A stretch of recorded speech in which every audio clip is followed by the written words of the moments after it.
எதற்காகம்மா இந்த மஞ்சள் அரைக்கிறீங்க? எங்கள் பையன் திருமணம் ஆகணும் அப்படின்றதுக்காக அரைக்கிறேன். அதுக்கப்புறமா நாங்கள் ஒரு வாரம் வந்தோம். இதே மாதிரி மஞ்சள் அரைச்சி கொடுத்தாங்க.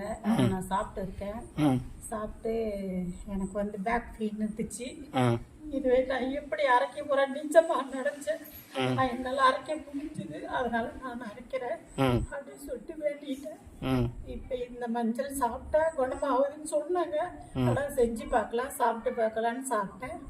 நல்லா இருக்கு. இப்போ என்னால் அரைக்க முடிஞ்சது. கையை தூக்க முடியாது, எனக்கு அரைக்க முடிஞ்சது. இப்போ உங்களால் கையை தூக்க முடியாது, பேக் பெயின் இருக்கு. இருந்தாலும் அதே மீறி இப்போ உட்காந்து இந்த மஞ்சள் அரைச்சிருக்கீங்க. மஞ்சள் அரைச்சிருக்கேன்னா எனக்கு ரொம்ப சந்தோஷமா இருக்கு. எனக்கு ரொம்ப நம்பிக்கையா இருக்கு.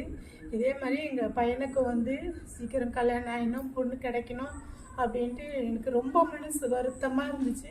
நான் 3 வாரமாக அங்கே வந்துட்டு இருக்கேன் இதுக்கு முன்னாடியும். சரி, இப்போ இந்த மஞ்சள்